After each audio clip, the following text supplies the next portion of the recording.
हुआ दो दिन पहले भी टाकरजला में भी हुआ और कल भी हुआ त्रिपुरा मोर्चा पार्टी ऑफिस को जलाया गया। तो ये जो वायलेंस हो रहा है इसके विषय में आपका क्या रिएक्शन होगा? मुझे लगता है कि जब दो भाई, आप कांग्रेस में भी हो सकते हो, बीजेपी में भी हो सकते हो, सीपीएम में भी हो सकते हो, जब एक मनुष्य बात नहीं करके वायलेंस में आता है तो मनुष्य और हैवान में कुछ फर्क नहीं रहता।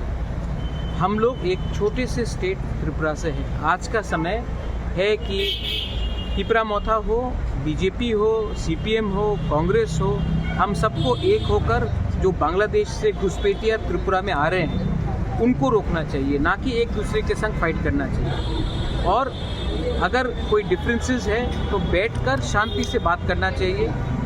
ये आप कर्नाटका में कांग्रेस का वर्कर बीजेपी के वर्कर को मारता नहीं, मेघालय में सीपीएम और कांग्रेस फाइट नहीं करता है, सिर्फ त्रिपुरा में ऐसा क्यों होता है? ये बहुत ख़राब कल्चर है और मैं वायलेंस के पक्ष में नहीं हूँ। मेरा पहला भी कहना था कि भाई भाई को ना मारे, पुला जाति ओलो पार्टी, मतलब पार्टी को आप बाद में रखिए, पहले भाई भाई बनिए, बात कीजिए। ट्राइबल बंगाली हो, हिंदू, मुस्लिम, क्रिश्चियन, बुद्धिस्ट हो, हम सबको वायलेंस से कुछ नहीं मिलेगा। और अगर त्रिपुरा को आगे डेवलप भी होना है तो हमें एक दूसरे के संग फाइट ना करके एक यूनाइटेड फेस देना चाहिए कि बाहर के लोग आकर त्रिपुरा में इन्वेस्ट करें, त्रिपुरा का डेवलपमेंट हो। और अगर किसी को रोकना भी है तो पार्टी को ना रोके, पार्टी एक्चुअली बांग्लादेशी घुसपैठिया रोहिंग्यास को रोके जो हमारा बच्चा का भविष्य हमसे छीन ले। Thank you.